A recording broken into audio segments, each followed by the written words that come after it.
Hello, this is Joe Pryor of the virtualrealestateteam.com in Oklahoma City. And it's February of 2014, and I'm getting a curious question about real estate that, to be honest with you, I don't believe that I've ever gotten before, 25 years ago or even 10 years ago, where people are asking me, well, Joe, is it best if I buy my first home to live in or to rent the property as an investment? This is something that's just a little bit different. And I'm not going to tell you there's a right answer here, but I will tell you that it's an interesting equation to make comparisons between what the right thing to do is. Now let's talk about the advantage of buying a home to live in first. Well, one thing is that you're going to put money out just like you are on any mortgage. Now you probably have the ability to put less out if you want, because like with FHA it could be 3.5%, whereas investment it's 20%. And so you're going to have the fact that if you're living in a home versus renting a home, you're making a lower payment. And so that's one thing to factor in. The second thing is at least right now, as long as the Congress doesn't try to get rid of the mortgage interest deduction, you have the ability to deduct your mortgage interest as well as in Oklahoma your property taxes. Now this is not a huge amount. It may be $50 to $100 a month that it's actually maybe saving you on taxes, but then that's another advantage that you have.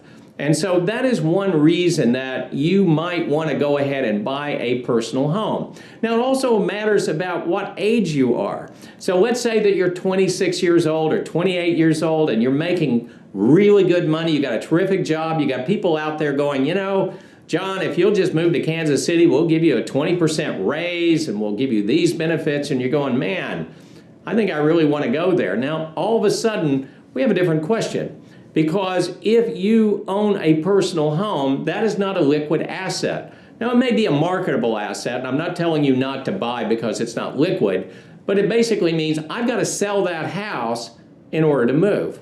Now, if you bought an investment house instead of a personal house, well, okay, number one, you don't live in it, you are renting, but you're getting cash flow. And what if that cash flow is $700 a month?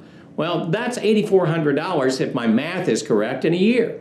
And so you do that year after year, and the question is my appreciation, which is maybe questionable in the market, or is my mortgage interest deduction something that's going to equal that, plus now we have an asset that you can walk away from in a way and go to Kansas City for your job, because that home stays there with the renter. You have a property manager that's taking care of it. You don't have to be in the same market in order to have an investment property. And so what I'm seeing more and more, and matter of fact, I've got one investor right now that owns 7 homes, none of which he lives in. He rents the home that he's in, and he has 7 homes for investment. So I'm not here to tell you there's a right answer or a wrong answer, but I am here to tell you that there's reasons to buy a personal home. There are reasons to buy an investment home, either or, on your first home or your only home.